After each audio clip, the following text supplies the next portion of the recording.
the way the talks, I'll not speak on it because the issue is known to everyone, but the way talks have been proceeded, I'd like to make one observation. Today all professors and faculties are talking about rules, regulations, procedures, we have to appeals and all extravaganza and all. But doesn't the same faculty know what kind of mischiefs have been done by the same vice chancellor of the university?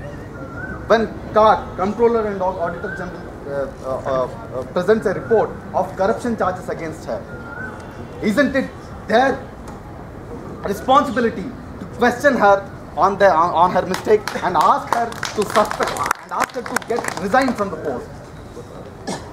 When students were committing suicides because of discrimination, when they are being evicted from the very same university, don't they have moral responsibility to question her, to rectify all these procedures and all? Thirdly, when these 3 students who have been very active in the student movement, when they got rusticated for the student rights, they have not protested for any kind of other issue. They have only protested against the closure of a reading room. Does a protest against the closure of reading room lead to the rustication of the students? This, as the students of whole country, not only students of Telangana, as the students of whole country must think and join this movement. Hence, as students of HCU today, there are many, if you can see here, there are many who have come for the cause because they know what is the pain of rustication. In 2002, the University of Hyderabad witnessed rustication of 10 Dalit students, and it has been witnessing several other instances of discrimination. Hence, on behalf of the university, we express our wholehearted support to the student movement which is going on here, and it will be better if the future plan is being charted out from FU. Now I request Harinath from HCU.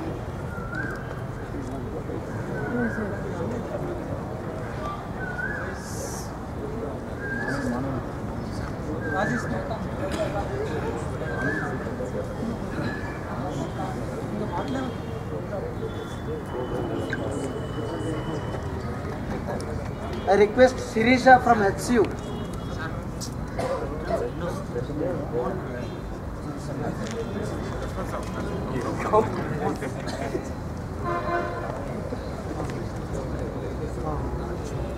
I request Tadagat from HCU faculty. Tadagat.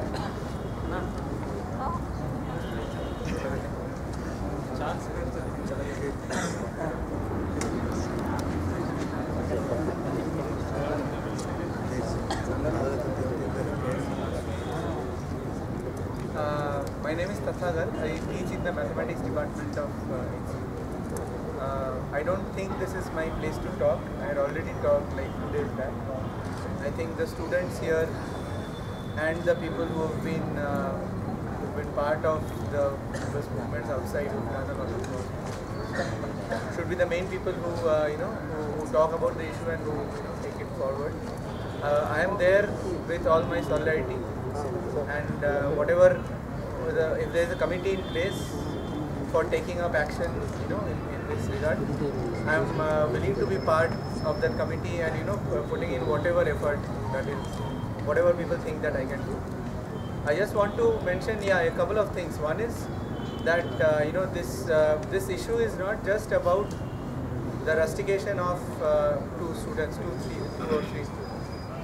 This issue is much more than that. We have to always keep in mind what were the issues, what were the larger structural issues against which people like Mohan and Satish, they were fighting. And the fact that they have been rusticated today is not just because they broke down or someone else broke down a piece of glass. I mean that obviously cannot be a big enough issue for taking this kind of a decision. The decision that has been taken is obviously in response to the larger movements that these people have been part of. So we should take this opportunity to also bring to our notice, bring to the notice of the entire, the entire world about what is going on in this university. And secondly, we need to understand, the way, the larger politics behind the creation of these kinds of places, these kinds of so-called places of academics. A kind of university, like a few kind of university where there are very few students. compared to a place like HCU where there are at least thousands of students. HCU also they are trying to do similar things, but in a place as small as FLU, it's much more easier for the administration just to push in any effort that they can. Because there is no it's very hard to build student solidarity, student support and everything.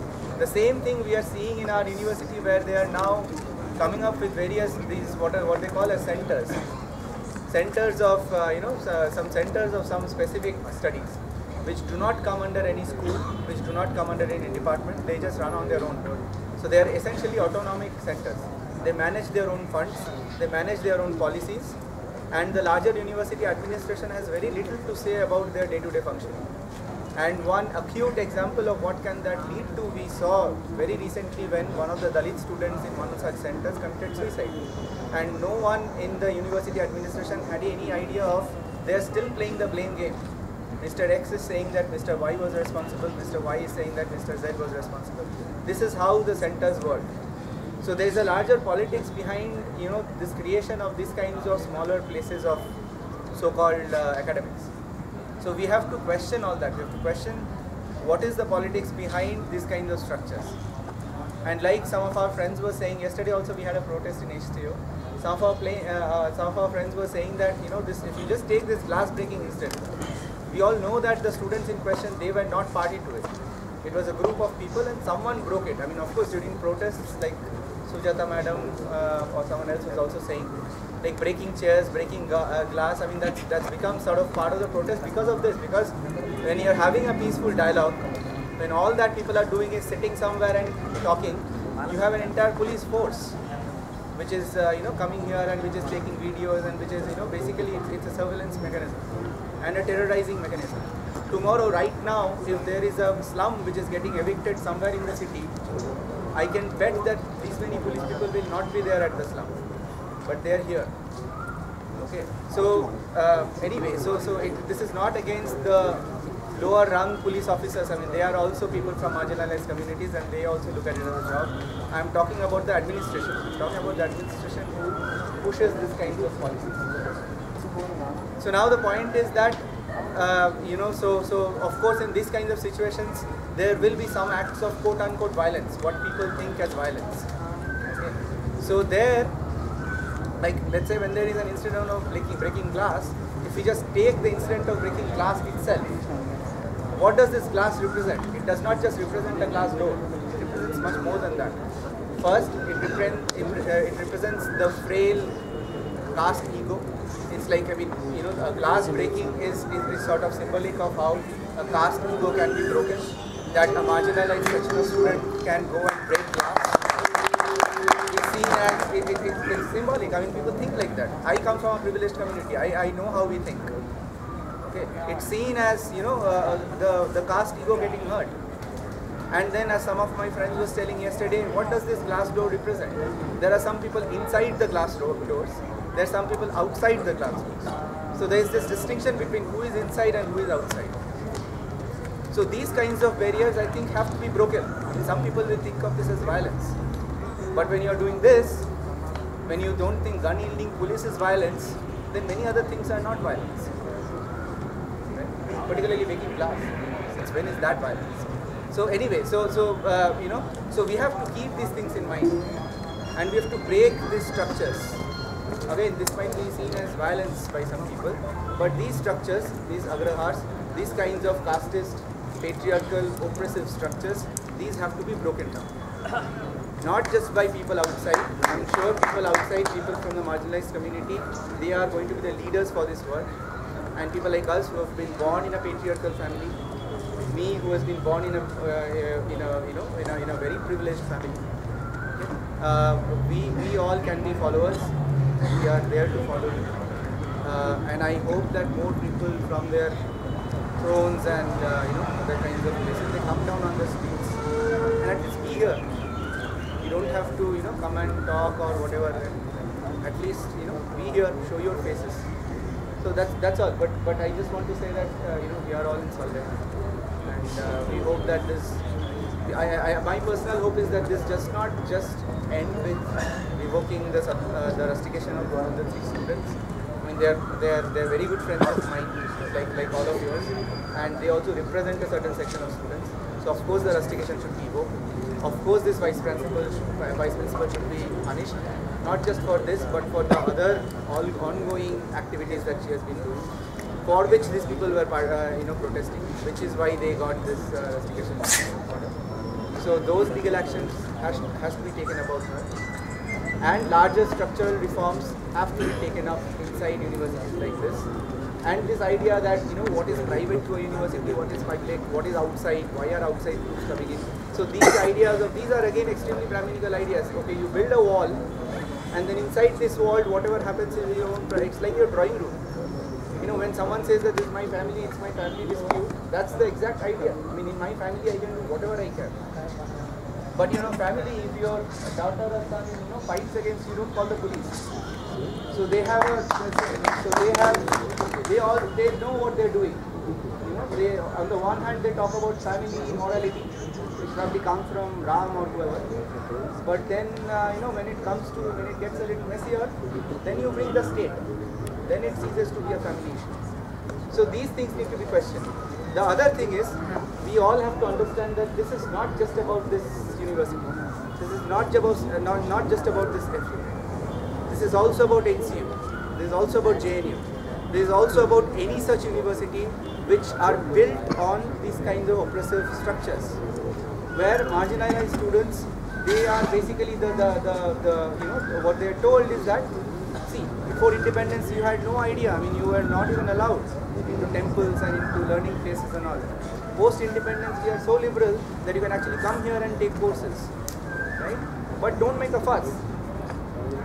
You come here, you study, and then you clear out. Just stay silent. Okay, so these kinds of things we need to understand. I mean, what kind of, this, STSC students being accommodated in universities and that being touted as a big liberal thing, that has to be questioned. So that's all. I mean, so I hope that this goes beyond just I of course hope that the rustification is revoked and the VC is punished, but I hope that this do go beyond just this.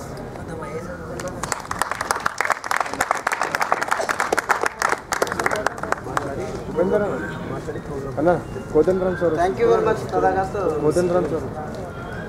ఇప్పుడు PDSC నుండి రాజేష్ను మాట్లాడవలసిందిగా కొడుతూ ఆహ్వానిస్తున్నా.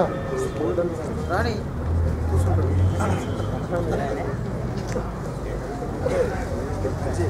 మిత్రులందరికీ కూడా ఉద్యమ నమస్కారాలు. మిత్రులారా,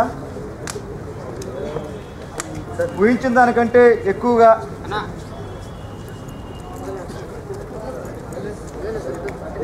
కోదండరావు గారికి మనస్ఫూర్తిగా ఉద్యమ నమస్కారాలు తెలియజేస్తూ సార్ కూడా స్పందిస్తారు. సుదీర్ఘంగా ఒక 5-6 సంవత్సరాలు యూనివర్సిటీలో విద్యార్థి ఉద్యమంలో పనిచేస్తున్న సందర్భంలో తప్పనిసరిగా విద్యార్థి నాయకులకు అడ్మినిస్ట్రేషన్ మధ్య కాన్ఫ్లిక్ట్ వచ్చినప్పుడు, అడ్మినిస్ట్రేషన్ విద్యార్థి నాయకులను క్రష్ చేయాలని చెప్పి అనుకున్నప్పుడు, మనలాంటి తోటి విద్యార్థులు అందరం కలిసి ఆ విద్యార్థులకు సపోర్ట్ చేస్తే మాత్రమే ఆ విద్యార్థి భవిష్యత్తు నిలబడుతుంది, విద్యార్థి ఉద్యమాలు కూడా బతికేటువంటి అవకాశం ఉంటుంది యూనివర్సిటీలో. ఈరోజు చాలా సందర్భాలలో సెంట్రల్ యూనివర్సిటీలలో విద్యాసంఘాలలో పనిచేయాలంటే యూనివర్సిటీ కంపల్సరీగా ఫోకస్ చేస్తుంది, కాన్సన్ట్రేషన్ చేస్తుంది. రేపు మార్క్స్ విషయంలో కానీ, సీటు విషయంలో కానీ, రీసెర్చ్ విషయంలో కానీ, స్కాలర్షిప్ విషయంలో కానీ, ప్రాజెక్ట్ విషయంలో కానీ డెఫినెట్గా ప్రాబ్లం ఫేస్ చేయాల్సి వస్తున్నటువంటి భయంతో విద్యాసంఘాలు పనిచేయడానికి వెనకడికి వేసేటువంటి పరిస్థితి ఉంటుంది.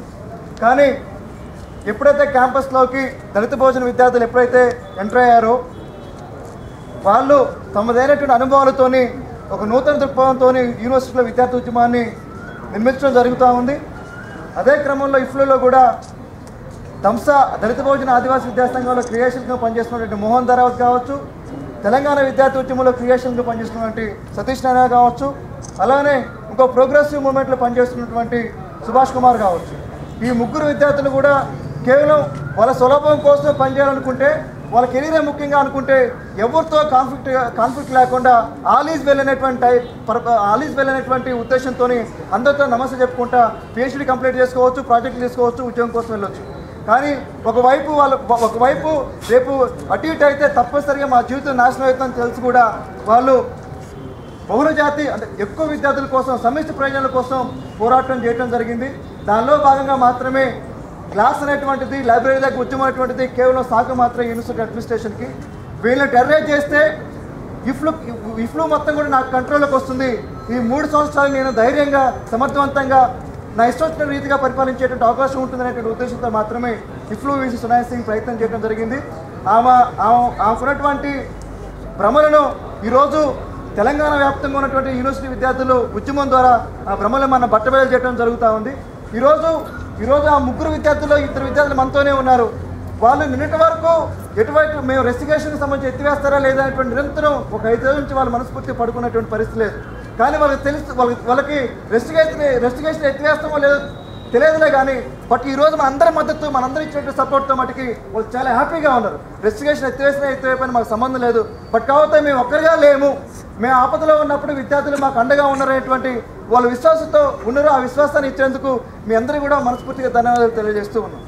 అయితే ఈరోజు మీకు తెలుసు తెలంగాణ 2009 నుంచి ఇప్పటి వరకు తెలంగాణ విద్యార్థి ఉద్యమంలో రాడు జరిగినటువంటి యూనివర్సిటీ విద్యార్థులు మనందరం కూడా ఒకవేళ మార్నింగ్ ఉదయం పూట ఒక 500 మంది విద్యార్థులుగా ర్యాలీగా వచ్చిన తర్వాతకి పోలీసులకు మనకు జరిగేటువంటి ఈ గలాటాలో మనం ఒక మేరకు మనం కొద్దిగా రెచ్చిపోయినట్లయితే ఒక పెద్ద ఘర్షణకు దారిసేటువంటి అవకాశం కూడా ఉండి ఉండొచ్చు. కానీ ఒకరోజు మీడియాలో రావచ్చు, 2 రోజులు పేపర్లు విపరీతంగా రాయొచ్చు. కానీ అది మనం కోరుకోవట్లేదు. పోలీసులు కూడా దీన్ని సదుద్దేశంతో అర్థం చేసుకోవాలని చెప్పేసి మేము అప్పీల్ చేస్తూ ఉన్నాం. ఈరోజు మీ ముందే మీ గురించి మాట్లాడుతూ ఉంటే మీరు హ్యూమన్ బీయింగ్స్ కనుక కొద్ది బాధపడి ఉండొచ్చులే, కానీ మీకు ఈ యుద్ధం కావచ్చు, ఈ ఉద్యమం కావచ్చు, మీకు మాకు మధ్య జరిగేటువంటి ఉద్యమం కాదు. మీరు కూడా తప్పనిసరిగా మీ పిల్లల్లాగా మమ్మల్ని భావించుకొని మా వైపున ఉండి యూనివర్సిటీని భయపెట్టే విధంగా మేము బయటికి పోతే మటుకి మీకు సమస్య వస్తుంది అనేటువంటి విషయాలు కూడా వాళ్ళకి అప్పుడప్పుడు కూడా వాళ్ళు అప్పుడప్పుడు కూడా వాళ్ళని భయపెట్టే విధంగా ఉంటే మాత్రమే వీసీ దిగొస్తుంది. ఎందుకంటే వీసీకి కేవలం పోలీసుల బలం చూసుకొని మాత్రమే మన మీద పెట్టలేకపోతా ఉంది. నిజంగా పోలీసులు హానెస్ట్గా మన కోసం వాళ్ళు మనకు ఒత్తాస పలకాల్సిన అవసరం లేదు. కానీ న్యాయాల గురించి వాళ్ళు పక్షపాతం లేకుండా నిష్పక్షపాతంగా మాట్లాడినా సరే ఈరోజు వీసీ తప్పనిసరిగా భయపడి మన మీద ఉన్న రెస్టిగేషన్ ఎత్తివేసేటువంటి ప్రయత్నం చేస్తుంది. కనుక పోలీస్ అధికారుల్ని పోలీస్ మిత్రులను కూడా ఈ మా ఉద్దేశాన్ని సదుద్దేశంతో అర్థం చేసుకోవాలని చెప్పేసి మేము అప్పీల్ చేస్తూ ఉన్నాం. మిత్రులారా, ఈరోజు మన ఉద్యమం వృధా కాలేదు. యావత్ మేధావి సమాజాన్ని యావత్ విద్యార్థి లోకాన్ని మొత్తం కూడా మన ఉద్యమం తాకింది. ఈరోజు 10 మందిగా కూర్చున్న టెంటులో ఉన్నటువంటి ఉద్యమం ఈరోజు 1000 మంది విద్యార్థులకు రీచినటువంటి స్థితి ఉంది. ఈరోజు రేపట్లో వీసీ మన మీద రెస్టిగేషన్ చేయకపోతే రేపే మొత్తం తెలంగాణ వ్యాప్తంగా ఉన్నటువంటి ప్రజా సంఘాలు, జేఏసీలు, ఉద్యమ సంస్థలు మొత్తం కూడా సాలిడారిటీ సంఘీభావ కమిటీగా ఏర్పాటు చేసి వాళ్ళు కూడా వాళ్ళదైన పద్ధతిలోని ఒక ఉద్యమ కార్యాచరణ రూపొందించుకోవడం కోసం వాళ్ళు సిద్ధంగా ఉన్నారు. ఈరోజు మనం కూడా అవసరమైతే వీసీ ఉండడా మనం కూడా డిసైడ్ చేసుకోవాల్సినటువంటి సమయం అవసరమే. కనుక మన శక్తిని మన జవసత్తాన్ని మొత్తం కూడా తీసుకొని మనం ఈరోజు 500 మందిగా ఉన్నటువంటి విద్యార్థులు మరొకసారి ఉద్యమాన్ని ప్రకటించుకుంటే ముందు రెస్టిగేషన్ ఎత్తివేస్తే ఏం లేదు. కానీ రెస్టిగేషన్ ఎత్తిగా డిలే చేసుకుంటే పోతే మటుకి ఈరోజు 500 మంది విద్యార్థులు ఉన్నాం. తప్పనిసరిగా మన 4-5 రోజులల్లా విస్తృతంగా నిద్రాహారాలు మానేసి తెలంగాణ ఉద్యమంలో ఎట్లయితే క్రియేషన్గా పనిచేస్తున్నామో అదే దృక్పథంతో, అదే ఉద్దేశంతో, అదే మానసిక విశ్వాసంతో మొత్తం అందరి విద్యార్థుల్ని ఇక్కడికి తీసుకుని రావడం కోసం మనందరూ సైనికులా పనిచేసి మన విద్యార్థి ఉద్యమం ద్వారా మాత్రమే వీసీ మెడలు వంచి మన మీద రెస్టిగేషన్ ఎత్తి వేసుకోవటం, ఆ దుర్మార్గు వీసీని ఇక్కడి నుంచి బయటకు పంపించేటువంటి ప్రయత్నం ఒకే తూటాకి 2 పక్షుల్లాగా మనకి 2 టార్గెట్లు ఉన్నాయి కనుక ఆ 2 టార్గెట్లని మనందరం కూడా శ్రద్ధతో ఒకవైపు పోలీసులు, ఒకవైపు అడ్మినిస్ట్రేషన్లో ఉన్నటువంటి అధ్యాపకులు మనల్ని భయప్రాంతాలకు గురి చేస్తూ ఉంటారు. రోజుకి మన పేపర్లో టీవీలో మన మొక్కలు పడుతూ ఉంటే ఒక మేరకు తెలియకుండా మనకు భయం పెరుగుతూ ఉంది. కనుక మీకు తెలుసు ఈరోజు మనవాడికి ఆపద వచ్చినప్పుడు మనం తప్పుకుంటే రేపు కంపల్సరీగా మొన్నటి వరకు మోహన్ తర్వాత మీద రెస్టిగేషన్ ఉంటుందనే విషయం తనకు కూడా తెలియదు. కానీ మోహన్ తర్వాత మీద రెస్టిగేషన్ వచ్చింది. రేపు ఉపేందర్ రావచ్చు, రేపు కోటన రావచ్చు, ఎల్లుండి స్టాలిన్ రావచ్చు, మిగతా విద్యార్థి మిత్రులు వచ్చేటువంటి అవకాశం ఉంది. కనుక యూనివర్సిటీలో రెస్టిగేషన్ అనేటువంటి మాటకి మన చెల్లుబాటుకి ఈ రోజుతో చర్మగీతం పడాల్సిన అవసరం ఏర్పడింది మన విద్యార్థి ఉద్యమం ద్వారా. కనుక ఈరోజు ఇక్కడ నుంచి తర్వాత తెలంగాణ యూనివర్సిటీ, తర్వాత హైదరాబాద్ సెంట్రల్ యూనివర్సిటీ, అట్లనే వివిధ ప్రాంతాల నుంచి వచ్చినటువంటి విద్యార్థులందరికీ కూడా యూనివర్సిటీ విద్యార్థి మిత్రంగా మీ అందరికీ కూడా మీ సాహసానికి, మీ తెగింపుకి మీ మనస్ఫూర్తి మీకు ఉద్యమ నమస్కారాలు తెలియజేస్తూ ఉన్నాం. ఇదే స్ఫూర్తిని భవిష్యత్తులో కొనసాగిస్తారని చెప్పేసి ఆశిస్తూ ఉన్నాం. కొద్ది మిత్రులందరూ మాట్లాడిన తర్వాతకి తప్పనిసరిగా ఇంతకంటే దీటునటువంటి ప్రోగ్రాన్ని మనం నిర్మించుకోబోతున్నాం. ఈ ప్రోగ్రాం కోసం ఆహర్నిశలు కృషి చేసి తప్పనిసరిగా మన సోదరుల మీద ఉన్నటువంటి రెస్టిగేషన్ ఎత్తివేసుగా మనందరూ ఆలోచించాలని చెప్పేసి, అప్పుడే నిజమైనటువంటి దళిత బహుజన వారసులంగా, మార్క్స్ వారసులంగా, పూలే వారసులంగా మన యూనివర్సిటీలో మాట్లాడేటువంటి అవకాశం ఉంటుంది, తలెత్తుకొని తిరిగేటువంటి హక్కు ఉంటుందని చెప్పేసి మీ అందరికీ విజ్ఞప్తి చేస్తూ థ్యాంక్ యూ. టీవీఎస్ రాష్ట్ర అధ్యక్షుడు దుర్గం భాస్కర్ని మాట్లాడవచ్చు.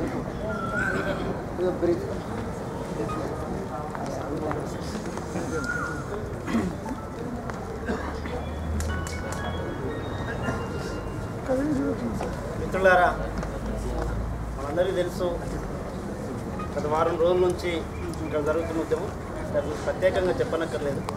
కాకపోతే జరుగుతున్న సంఘటనల పట్ల మన బాధ్యతగా మనం అందరం కూడా ఇక్కడికి వచ్చి ఈ కార్యక్రమాన్ని విజయవంతం చేయడానికి సహకరించిన ప్రతి ఒక్కరికి, అన్ని యూనివర్సిటీల విద్యార్థులకు, విద్యార్థి సంఘ నాయకులందరికీ కూడా పేరు పేరున ఉద్యమం చేపడుతుంది. ముఖ్యంగా ఇలా సునయనా సింగ్ ఎప్పుడైతే ఈ యూనివర్సిటీకి వైస్ ఛాన్సలర్గా బాధ్యతలు చేపట్టడంలో అప్పటి నుంచి యూనివర్సిటీ పేరు రోజు పేపర్లలో రావడం, రోజు చాలాసార్లు పేపర్లలో, టీవీలలో వస్తూ రావడం జరుగుతుంది. అంతకంటే ముందు ఈ యూనివర్సిటీ ఉస్మానియా యూనివర్సిటీ పక్కకున్నా కూడా పెద్దగా ఎవరికి తెలియకపోయింది. ఈ యూనివర్సిటీ పేపర్లలో రావడం నిజంగా దీని ఘనత కాదు, కేవలం ఇక్కడున్న వైస్ ఛాన్సలర్ చేస్తున్న అక్రమాల వల్ల, అన్యాయాల వల్ల, విద్యార్థుల పట్ల అహంకారపూరితంగా, అగ్రకుల అహంకారపూరితంగా వ్యవహరిస్తుండడం వల్ల, విద్యార్థులను భయభ్రాంతులకు గురి చేయడం వల్ల మాత్రమే ఇలా ఈ యూనివర్సిటీ పేరు బయటికి రావడం జరిగింది తప్ప ఇంకోటి కాదు. నిజంగా ఇక్కడ ఒక ఇంటర్నేషనల్ స్థాయి యూనివర్సిటీ, ఒక రీసెర్చ్, ఒక ప్రాసెస్గా జరుగుతూ అనేక మంది విద్యార్థులు ఇక్కడ నుంచి పిహెచ్డీ చేసుకొని అనేక దేశాల్లో సెటిల్ అవ్వడం జరిగింది, అనేక రాష్ట్రాల్లో సెటిల్ అవ్వడం జరిగింది. కానీ ఇక్కడ ఎప్పుడైతే సునయనా సింగ్ ఆర్ట్స్ కాలేజ్లో ఇంగ్లీష్ డిపార్ట్మెంట్లో కూర్చున్నప్పుడు ఆమె పక్కకున్న డిపార్ట్మెంట్ కూడా ఆమె పేరు తెలియదు. కానీ ఎప్పుడైతే అవకాశం వచ్చిందో ఒక కేంద్ర మంత్రి అండతోటి, కేవలం ఇంతకుముందు మిత్రులు చెప్పారు, రాష్ట్రపతి ప్రతిభా పాటిల్ మీద ఒక పుస్తకం రాస్తే ఆ పుస్తకం రాసినందుకు గిఫ్ట్గా ఈ యూనివర్సిటీ వైస్ ఛాన్సలర్ పదవి వచ్చింది తప్ప ఆమె రీసెర్చ్ వలనో, ఆమె నైపుణ్యం వలనో, ఆమె అడ్మినిస్ట్రేషన్ కెపాసిటీ వలన మాత్రం ఈ యూనివర్సిటీ పోస్ట్ ఆమెకు దక్కలేదు. అంటే తనకు వచ్చిన ఏదైతే కిరణ్ కుమార్ రెడ్డికి సడన్గా ముఖ్యమంత్రి పోస్ట్ ఇస్తే ఎట్లా తెలంగాణ ఉద్యమాన్ని అనుకోవడానికి ప్రయత్నం చేసిందో, అదేవిధంగా ఇలా ఇక్కడ అనుకోకుండా ఈమెకు ఒక అవకాశం వస్తే వైస్ ఛాన్సలర్గా విద్యార్థులకు న్యాయం చేయాల్సింది పోయి, విద్యార్థులను గ్రామీణ ప్రాంతాల నుంచి అనేక కష్ట నష్టాలకు వచ్చి, తల్లిదండ్రుల రెక్కల కష్టాల మీద ఇక్కడ దానికి వచ్చి యూనివర్సిటీ స్థాయికి, అసలు యూనివర్సిటీలో ఎంట్రీ లేనప్పటి నుంచి, చదువుకోవడానికి నిరాకరించబడిన కులాల నుంచి, అణచివేయబడిన కులాల నుంచి యూనివర్సిటీల స్థాయికి వచ్చి ఉన్నత విద్యాభ్యాసం కొనసాగించి ఉన్నతమైన ఆశయంతో ఇక్కడికి వస్తే, ఇక్కడ జరుగుతున్నది ఇవాళ యూనివర్సిటీ పేరు మీద, అధికారం పేరు మీద, అగ్రకులం పేరు మీద ఇవాళ జరుగుతున్నది ఇక్కడ ఉన్న ఎస్సీ, ఎస్టీ, బీసీ, మైనార్టీ విద్యార్థులందరినీ కూడా అణచివేసే ప్రయత్నం చేస్తాం.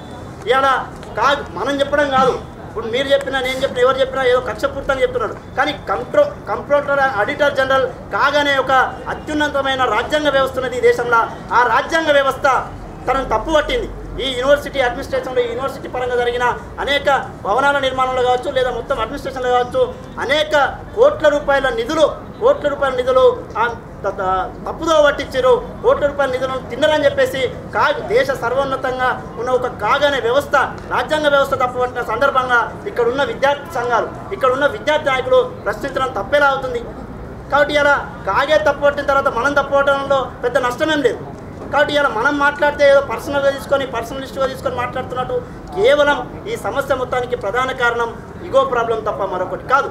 ఆమెను ప్రశ్నించినందుకు, ఆమె అవినీతిని ప్రశ్నించినందుకు మాత్రమే ఆమె ఇలా విద్యార్థి నాయకులను టార్గెట్ చేసుకుంది. ముఖ్యంగా తెలంగాణ ఉద్యమంలో, దళిత బహుజన ఉద్యమంలో ఒక సిద్ధాంతపరంగా పక్కనే ఉన్న ఉస్మానియా యూనివర్సిటీ ఎట్లయితే ఒక సిద్ధాంతపరంగా అనేక ఉద్యమాలకు నిలమైందో, అదేవిధంగా ఈ ఇఫ్లూ యూనివర్సిటీలో కూడా ఈ మహానుభావుల స్ఫూర్తితోటి, వీళ్ళ సైద్ధాంతిక పునాదుల మీద ఇక్కడ ఒక ప్రజాస్వామిక వాతావరణం నెలకొల్పడం కోసం, ఒక ప్రజాస్వామిక వాతావరణం నెలకొల్పడం ద్వారా ఈ యూనివర్సిటీని ప్రజాస్వామికరించడం ద్వారా ఉన్నత విద్యను కాపాడడం అనే ఉన్నత లక్ష్యంతో ఇక్కడ విద్యార్థులు కొట్లాడుతూ ఉంటే, వాళ్ళని కేవలం అగ్రకుల దురహంకారంతో పోలీసు వ్యవస్థను అడ్డుపెట్టుకొని మేము సాధిస్తాం విజయం అని చెప్పేసి ఆమె అనుకోవచ్చు. అని అది భ్రమే తప్ప ఇంకోటి కాదు. ఎందుకంటే పోలీసులకు కూడా ఇలా అందరికీ కూడా మేము అప్పీల్ చేస్తాం, ఇవాళ మీ పిల్లలను చిన్నపిల్లలున్నా లేదా కిండర్ గార్డెన్లో ఉన్న ఇంటర్మీడియట్లో ఉన్న డిగ్రీలు ఉన్న పీజీలు ఉన్న ఒక గంట పాటు మీ పిల్లలు చదువుతున్న స్కూళ్ళల్లో కాలేజీలలో యాజమాన్యాలు ఒక గంట పాటు ఏదైనా కారణంతో బయట నిలబెడితే మీరు నిజంగా ఎంత హర్ట్ అవుతారో అదేవిధంగా ఇవాళ ఇఫ్లూలో జరుగుతున్న విద్యార్థుల అన్యాయం పట్ల కూడా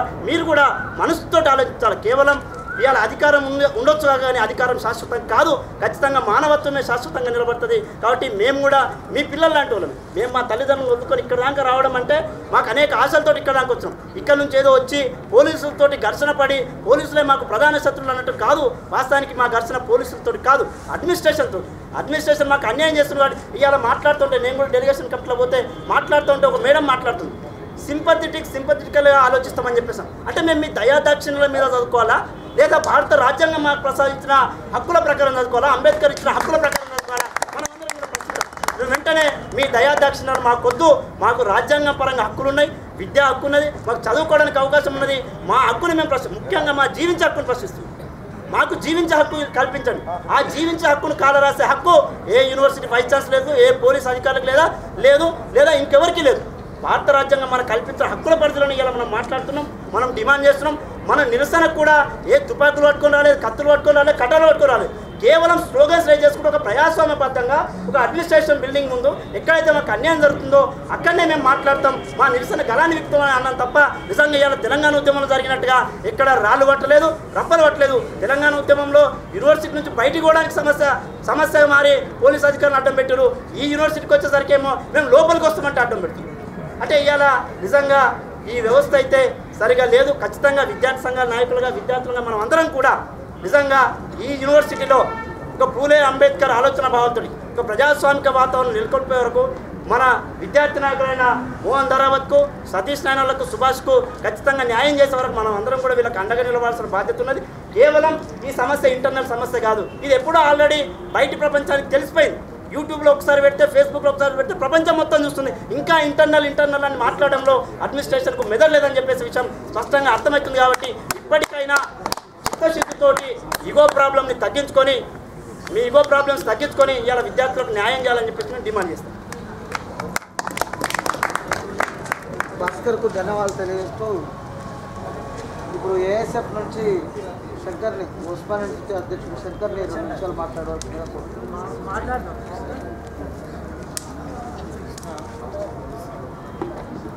సభకు అందరికీ నమస్కారం తెలియజేస్తూ, సునాయ్ సింగ్ గారు యూనివర్సిటీకి వీసీగా వచ్చిన నాటి నుంచి ఒక ఉద్దేశపూర్వకంగా అగ్రకుల అహంకారాన్ని, ఒక కేంద్ర మంత్రితున్నటువంటి సన్నిహితాన్ని ఇక్కడ ఉపయోగించుకొని భారతదేశంలో డెమోక్రసీని కాదకుండా తన వ్యక్తిగత స్వామ్యాన్ని ఇక్కడ అమల్లో తెచ్చేటువంటి ప్రయత్నం చేస్తూ ఉంది. దాంట్లో భాగంగా తెలంగాణ ఉద్యమంలో అనేక మందిని విద్యార్థులను మొబిలైజ్ చేసి ఆ ఉద్యమానికి నాయకత్వం వహించి అనేక మందిని చైతన్యం చేస్తున్నటువంటి విద్యార్థుల మీద ఒక ఉద్దేశపూర్వకంగా విద్యార్థులు యూనివర్సిటీలో ఓ 24 hours రీడింగ్ హాల్ పనిచేయాలని చెప్పేసి అడగకపోతే మొత్తం లైబ్రరీని బంద్ చేస్తే మా లైబ్రరీ మేము పోతామని చెప్పేసి ఓ సమూహం అంతా లైబ్రరీకి తొచ్చుకోపోతూ ఉంటే ఆ సమూహంలో ఎవరో అంటే ఆ సమూహంలో స్పందన వల్ల పడినటువంటి ఒక క్లాసుని కేవలం ఆ 200-300 మందిలో కేవలం 3 మాత్రమే ఉద్దేశపూర్వకంగా క్లాసు పలగొట్టదు కాబట్టి మిమ్మల్ని యూనివర్సిటీకి వెళ్ళి బహిష్కరిస్తా అని చెప్పేసి ఈరోజు వీసీ గారు మాట్లాడుతూ ఉన్నారు. కేవలం క్లాసు విలువ మహా అంటే 1000, 2000, 3000 ఉండొచ్చు.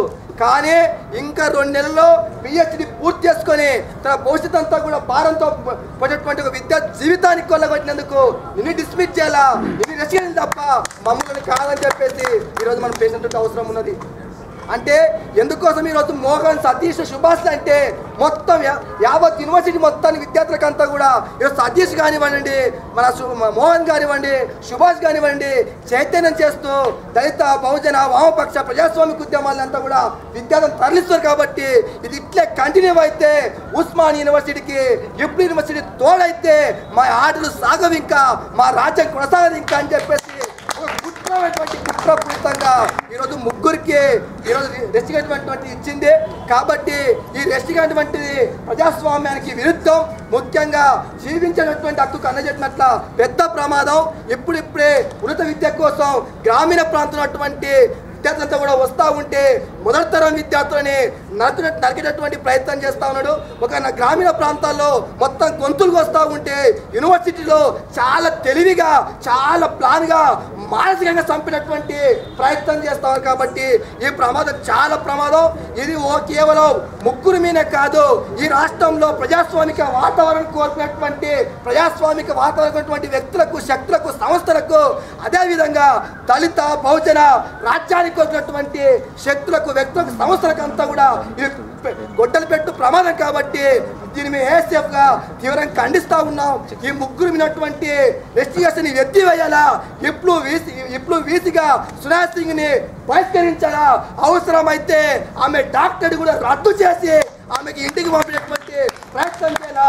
అప్పటిదాకా ASF మీ ఉద్యమంలో భాగస్వామ్యం అని చెప్పేసి తెలియజేస్తూ సెలవు తీసుకుంటున్న మిత్రులారా. శంకర్కు ధన్యవాదాలు తెలియజేస్తూ ఇప్పుడు PDS విజయనగరం నుండి దయాకర్ను మాట్లాడవలసిందిగా కోరుతున్నాను. విద్యార్థి మిత్రులారా, విశ్వవిద్యాలయాల్లో కొన్ని వర్గాలకే ప్రాధాన్యత ఇచ్చినటువంటి సందర్భాల్లో అనేక రకాల ఉన్నటువంటి విప్లవ ఉద్యమాలు కావచ్చు, బహుజన ఉద్యమాలు కావచ్చు, ఆ ఉద్యమాలతోనే అన్ని వర్గాలకు న్యాయం జరిగేటట్లు ఒక పెద్ద ఎత్తున ఉద్యమాలు వచ్చినాయి. విశ్వవిద్యాలయాలనే విప్లవాలు పుట్టినాయి, విశ్వవిద్యాలయాలనే విప్లవ సంఘాలు పుట్టినాయి అనే విషయాన్ని కూడా ఇక్కడ ఉన్నటువంటి సునయన సింగ్ గారు కూడా గుర్తుపెట్టుకోవాల్సిన అవసరం ఉంది. ఒకనాడు చదువుకునే పరిస్థితి విశ్వవిద్యాలయాలు లేదు. ఒకనాడు ఉన్నటువంటి కొన్ని వర్గాలకే ఇక్కడ సీట్లు లేకున్నా నియమ నిబంధనలకు విరుద్ధంగా అక్కడ సీట్లు ఇచ్చినటువంటి సందర్భంలో అనేక విశ్వవిద్యాలయాల్లో మనం చూసినాం. ఇవాళ తెలంగాణ కావచ్చు, ఆంధ్ర రాష్ట్రంలో కూడా ఎక్కడైనా కూడా దేశం మొత్తం కూడా ఈ సందర్భంలో ఉన్నటువంటి విప్లవాలు కానీ విద్యార్థి సంఘాలు బలపడినప్పుడు అన్ని విద్యార్థి కానీ అన్ని కుల సంఘాలకు కానీ అన్ని వర్గాల విద్యార్థులకు న్యాయం జరిగింది. ఆ దిశగా ఆ ప్రేరణతోని ఆ స్ఫూర్తితోని ఇవాళ ఇఫ్లూలో జరిగినటువంటి ముగ్గురు విద్యార్థులని రెక్టిఫికేషన్ని చేయడం అంటే ఇది దారుణమైన సంఘటన కూడా ఈ సందర్భంగా మనం గుర్తుంచుకోవాలి. ఎందుకంటే ఈ విద్యార్థులను ఎందుకు టార్గెట్ చేసింది, ఇంతమంది వేలాది మంది విద్యార్థులని ఇంతమందిని ఎందుకు టార్గెట్ చేసిందంటే ప్రధానంగా ఇక్కడ ఉన్నటువంటి అడ్మినిస్ట్రేషన్లో జరుగుతున్నటువంటి అక్రమాలను, అవినీతుల్ని ఈ విద్యార్థులు ప్రశ్నిస్తూ ఉన్నారు. ఉన్నటువంటి వాళ్ళ అక్రమాలకు అడుగడుగున కంట్లో నలుసులాగా వీళ్ళు తయారైనారు. ఏ రకంగా ఏ సాకుతోనైనా వీళ్ళ ముగ్గురు విద్యార్థుల్ని మనం బహిష్కరిస్తేనే మనకు ఒక మునుగడ సాధ్యమైందనే ఒక క్రూర మెంటాలిటీతోని, ఒక క్రూర ఆలోచనతోని వీళ్ళ భవిష్యత్తును దెబ్బతీయడానికి ఇక్కడ ఉన్నటువంటి సునయన సింగ్ ఈ ఆలోచన చేయడం ఈ సమాజం ఈ ప్రజాస్వామ్యానికి ఒక గొడ్డలు పెట్టెలు లాంటిదని కూడా ఈ సందర్భంగా గుర్తు చేస్తూ ఉన్నాం. మన దేశంలో ఏ యూనివర్సిటీల్లో ఇంత ఒక పాశ్చాత్య ఈ ఫ్యూడల్ ఆలోచనలు ఏ వీసీ కానీ ఎవరు కూడా చేయలేదని కూడా ఈ సందర్భంగా మనం గుర్తుంచుకోవాలి. ఒక విషయానికి ఎగ్జాంపుల్ చూసుకుంటే ఒకనాడు ఉస్మానియా యూనివర్సిటీలో డిటెన్షన్ అనే ఒక పోరాటం జరిగింది. ఆ పోరాటంలో కూడా జార్జ్ రెడ్ లాంటి మరొకొందరిని ఒక ముగ్గురు నలుగురు విద్యార్థులను కూడా ఒక సస్పెండ్ చేసినప్పుడు ఒక 6 months ఒక పెద్ద ఎత్తున 10,000 మంది మొత్తం బయట నుంచి తెలంగాణ వ్యాప్తంగా మిగతా సంఘాలను కూడా ఒక యూనివర్సిటీ 6 నెలలు బంద్ పెట్టడం జరిగింది. ఆ తర్వాత ఉస్మానియా యూనివర్సిటీ మొత్తం కూడా అప్పుడు రామ్రెడ్డి అనే వైస్ ఛాన్సలర్ ఉండే మొత్తం పాలక మండలి అంతా కూర్చొని అప్పుడు మొత్తం కూడా ఈ డిటెన్షన్ విద్యార్థుల పోరాటాలని దిగివచ్చి ఒక డిటెన్షన్ అనే విధానాన్ని రద్దు చేసింది. అందుకనే ఆ గతంలో జరిగిన చరిత్రను ఆధారంగా ఇక్కడ ఉన్నటువంటి వైస్ ఛాన్సలర్ కూడా గుర్తుపెట్టుకోవాల్సిన అవసరం ఉంది. విద్యార్థులు అందరూ కలిస్తే ఏది కూడా సాధించలేని సమస్య లేదని కూడా ఆ విషయాన్ని గుర్తుపెట్టుకోవాలి. అందుకనే ఇక్కడ ఉన్నటువంటి ఒక నియంత ఫ్యూడలిస్ట్ని ఉన్నటువంటి తగిన చర్య తీసుకునేంత వరకు ఈమెను ఒక రద్దు చేసేంత వరకు విద్యార్థులకు ఒక న్యాయం చేసేంత వరకు మనం అందరం కూడా సంఘాలు, వ్యక్తులు, శక్తులు కూడా ఒక ఏకతాటిపై వచ్చి వీళ్ళందరికీ కూడా ఒక విముక్తి కల్పించాల్సిన అవసరం ఉంది. ఇవాళ పాలక మండలి అంటాం, పాలక మండలి ఎవరి కోసం? ఉస్మానియా యూనివర్సిటీలో కాదు, ఈ విశ్వవిద్యాలయాల్లో కమిటీలు ఎందుకు, పాలక వర్గాలు ఎందుకు? విద్యార్థుల భవిష్యత్తు కోసం, విశ్వవిద్యాలయాల అభివృద్ధి కోసం ఈరోజు మనం పాలక మండలిని ఏర్పాటు చేసుకుంటా ఉన్నాం. ఇలా గవర్నర్ లాంటి అత్యుత్తమ పదవులు వీళ్ళకు ఒక గవర్నర్, వైస్ గవర్నర్లుగా వీళ్ళకు గవర్నర్ అథారిటీ పర్సన్ ఇచ్చారు. ఇంత జరుగుతున్న, ఇంత పేపర్లో వస్తున్న వారం రోజులుగా ఏకతాటిపై ఒక ఒక పోరాటం సాగిస్తున్నా కూడా ఒక గవర్నర్ దీనిపై కూడా స్పందించకపోవడం చాలా సిగ్గుసేట్ అయినటువంటి విషయం. అందుకనే ఇవాళ మేము ఒక గవర్నర్ కానీ ఇవాళ వీసీకి కానీ ఒకటే విజ్ఞప్తి చేస్తూ ఉన్నాం, మీరు తక్షణం ఈ ఆలోచనలు మీ యొక్క ఫ్యూడల్ మెంటాలిటీని మార్చుకోకపోతే విద్యార్థుల నుంచి ఒక పెద్ద ఎత్తున ప్రతిఘటన ఎదురవుతుంది. మీరు మళ్ళీ కూడా ఈ ఏ సమాజంలో తలదించుకోవాల్సి వస్తుందని కూడా ఈ సందర్భంగా గుర్తు చేస్తాం. తక్షణం మీరు బహిష్కరించినటువంటి విద్యార్థులను తక్షణం వాళ్ళకు ఒక చదువుకు ఆటంకం కాకుండా తక్షణం వాళ్ళ నుంచి ఎత్తివేయాలి, విద్యార్థులకు న్యాయం చేయాలి. తక్షణం కూడా మేము ఒకటే విజ్ఞప్తి చేస్తూ ఉన్నాం, ఈ పోరాటం విద్యార్థులకు న్యాయం జరిగేంత వరకు కూడా అండగా మీకు పీడిఎస్ విద్యార్థి సంఘం అండగా ఉంటుంది. ఖచ్చితంగా కూడా ఉస్మానియా యూనివర్సిటీ కానీ ఇఫ్లూ యూనివర్సిటీ కానీ తెలంగాణ విశ్వవిద్యాలయాలందరినీ కూడా మీ మద్దతు కోసం ఏకతాటిపై ఒక ఐక్యత కూడా కార్యాచరణని కొనసాగిస్తామని కూడా ఈ సందర్భంగా సునయన సింగ్కు ఒక హెచ్చరిక జారీ చేస్తా ఉన్నాం. Thank you. దయాకర్కు ధన్యవాదాలు తెలియజేస్తూ ఇప్పుడు ఎస్ఎఫ్ఐ నుంచి ఆంజనేయుల్ని 2 నిమిషాలు మాట్లాడవలసిందిగా కోరుతున్నాను. కొంచెం బ్రీఫ్. ప్రియమైన మిత్రులారా, వివిధ ప్రజా సంఘాల నాయకులారా, గత 5 రోజుల నుంచి ఈ నిరసన కార్యక్రమం, ఈ ఉద్యమం జరుగుతున్నది. ఈ ఉద్యమంలో అనేక మంది రోజు రోజుకు భాగస్వామ్యం పెరుగుతూ ఉన్నది. ఇవాళ మనం ఈ అంశాలంటే ఇవన్నీ చాలా విషయాలు ఇంతకుముందే కొన్ని మాట్లాడుకున్నాం.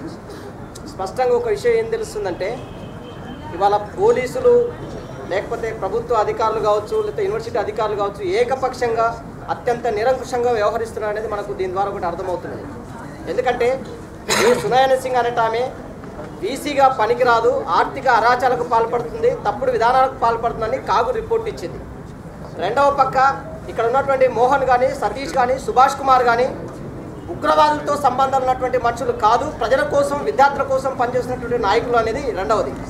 మూడవది, ఇవాళ వాళ్ళని రెస్టిగేషన్ చేసినటువంటి పద్ధతి చాలా సిల్లీగా ఉంది. కేవలం అద్దం పగిలిందన్నటువంటి కారణంతో ఆమె ఇంకే కారణాలు కూడా చూపలేదు. కనీసం ఒకవేళ అట్లా చూపినా బాగుండేది. కానీ ఆమె ఇచ్చిన దాంట్లో కూడా అద్దం పగిలిందన్నటువంటి కారణంతో రెస్టిగేషన్ చేయడం అంటే ఇది చాలా అప్రజాస్వామికంగా ఉన్నది. దీనికి మొత్తం కూడా ఇవాళ పోలీసులు కానీ లేకపోతే అధికారులు కానీ ఆమె కొమ్ము కాస్తున్నటువంటి పరిస్థితి ఉంది. ఈ వేదిక నుంచి నేను డిమాండ్ చేస్తున్నా, కాగు రిపోర్టును బట్టి లేకపోతే ఆమె రెస్టిగేషన్ చేసినటువంటి పద్ధతిని బట్టి అసలు ఈమె చాలా తప్పుడు విధానాలకు పాల్పడ్డది. కాబట్టి సుమోటో కేసు సునయన సింగ్ మీద కేసు నమోదు చేయాలని చెప్పేసి సందర్భంగా మనం డిమాండ్ చేయాల్సిన అవసరం ఉంది. కాబట్టి మిత్రులారా, ఆమె యొక్క పద్ధతులు ఇట్లే కనుక కొనసాగితే ఇవాళ ఈ యూనివర్సిటీ మరింత ముందుకు పోయే అవకాశం లేదు. యూనివర్సిటీలో ప్రజాస్వామిక వాతావరణం ఉండడానికి అవకాశం లేదు. అట్లా యూనివర్సిటీలో విద్య యొక్క అభివృద్ధి జరగడానికి అవకాశం లేదు. కాబట్టి ఇట్లాంటి తప్పుడు పద్ధతిలో ఉన్నటువంటి సునయన సింగ్ను తొలగించేదాకా ఈ పోరాటం కొనసాగాలి. అట్లా జరిగే ఈ పోరాటం తప్పకుండా ఎస్ఎఫ్ఐ భాగస్వామ్యం అవుతుందని, అట్లానే మిత్రులు మోహన్, సతీష్, సుభాష్ జనరల్గా ఈ సెంట్రల్ యూనివర్సిటీలో ఏ చిన్న ఇన్సిడెంట్స్ జరిగినా కూడా ఆత్మహత్య చేసుకోవడం లేకపోతే ఇంకో రకమైనటువంటి పద్ధతుల్లో పాల్పడే సాంప్రదాయం ఉన్నది. కానీ మిత్రులు మాత్రం చాలా ధైర్యంగా ఉన్నారు. మీ ధైర్యానికి మేము సెల్యూట్ చేస్తున్నాం. తప్పకుండా మీ చదువులని, మీ ప్రాణాలని మేము కాపాడుకుంటాం. అందుకని మీరు ఎలాంటి మానసిక స్థైర్యాన్ని కోల్పోవద్దు, ధైర్యంగా ఉండండి, ఈ పోరాటంలో ముందుకెళ్లాలని చెప్పేసి మిత్రులకు విజ్ఞప్తి చేస్తూ నాకు ఇచ్చినటువంటి అవకాశానికి ధన్యవాదాలు.